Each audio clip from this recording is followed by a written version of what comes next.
I think there are two truths that are being taught in both readings today.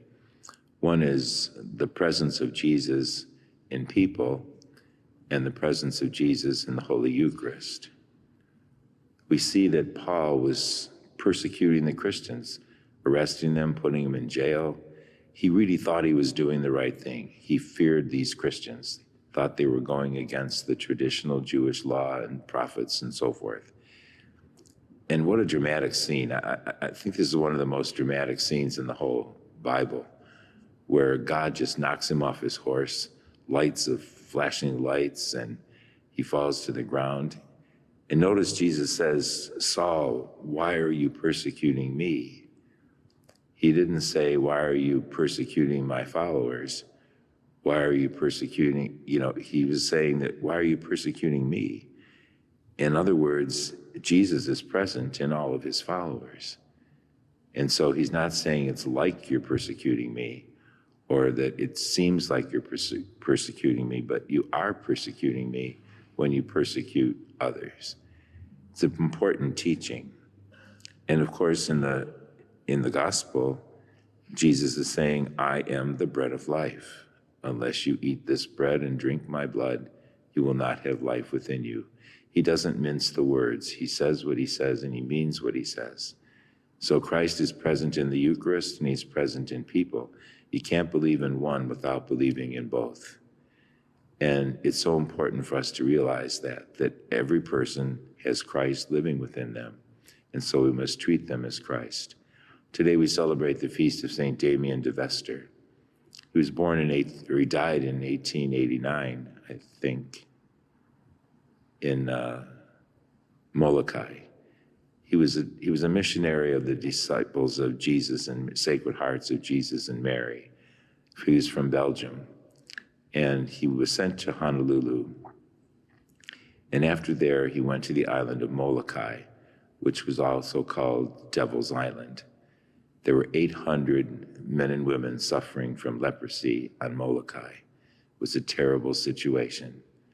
And Father Damien went there to minister to them, to bring them to Christ. They were the most outcast of society. When they had leprosy, they just got shipped to Molokai and left there to die. And there was no one to care for them.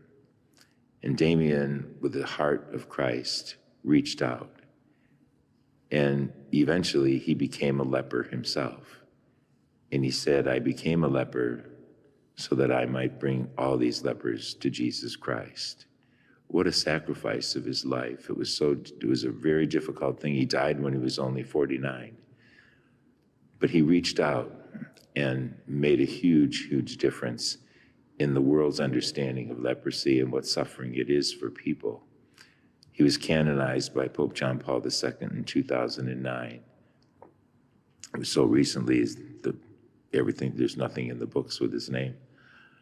But I always admired St. Damien. I thought, here's a modern day missionary in a whole new sense, risking his physical health in order to bring spiritual health to others.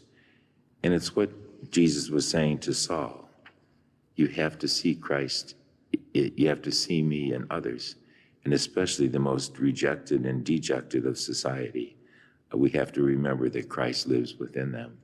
And so we need to do all we can to bring them awareness of the presence of Christ and bring his peace to them. And the Eucharist, of course, is the greatest source of strength. How many times did St. Damien give the Eucharist to these hungry, physically suffering people? And they found great strength and healing in it. So today we thank the Lord for, like I say, when I look at what he did to St. Paul, I can give the Lord a whole list of people that I'd like him to knock off their horse and do just what he did to Saul. Saul became Paul.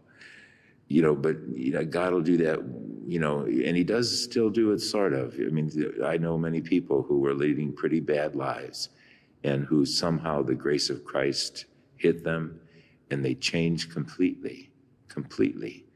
And it still does happen. In the Eucharist, the most amazing gift, he's still giving it to us, his body and blood for eternal life. Let us stand and offer our prayers.